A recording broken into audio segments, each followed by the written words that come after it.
In tempo di pandemia le risorse economiche scarseggiano e molti tra cittadini, imprese e opere pubbliche necessiterebbero di maggiori aiuti. In questo scenario però le spese militari vanno in controtendenza, con un aumento di 1,6 miliardi rispetto allo scorso anno. Cittadini e associazioni hanno quindi deciso di scendere in piazza, formando una catena umana da Palazzo Moroni fino a Piazza Garibaldi, per dire no all'aumento delle spese militari e all'ipotesi di un ulteriore finanziamento di esse attraverso il Piano Nazionale di Ripresa e Resilienza. Chiedere la riduzione delle spese militari perché? Perché se noi facciamo un po' di conti, con quello che si investe in nuovi armamenti potremmo sicuramente affrontare meglio il disagio socio-economico causato dalla pandemia.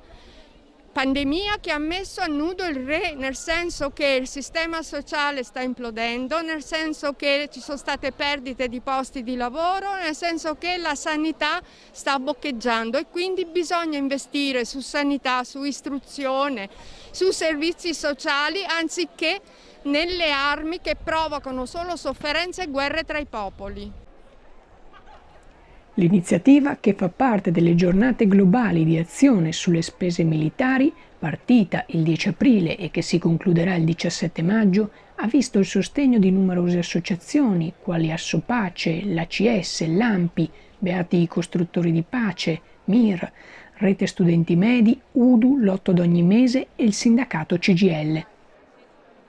Un'attenzione e una preoccupazione per le spese militari e in particolare in questo momento di rilancio del Paese dopo quest'anno di pandemia. La domanda è: ma i nuovi fondi che arriveranno sono fondi che andremo a spendere anche in ambito militare o vogliamo che siano fondi spesi per un Paese che riparte dalle nuove generazioni, da una nuova visione più verde, più sostenibile, più in linea con gli obiettivi che ci dà l'Agenda 2030 dell'ONU, per un mondo migliore in cui ogni paese, ogni città, ogni nazione possa partecipare con delle scelte importanti che vanno verso la pace? Le associazioni chiedono a tutti i governi del mondo di ridurre le proprie spese militari e di reinvestire i capitali per combattere meglio la pandemia e per migliorare opere pubbliche e di sostegno in ambito sociale. Swisher Channel News, Padova.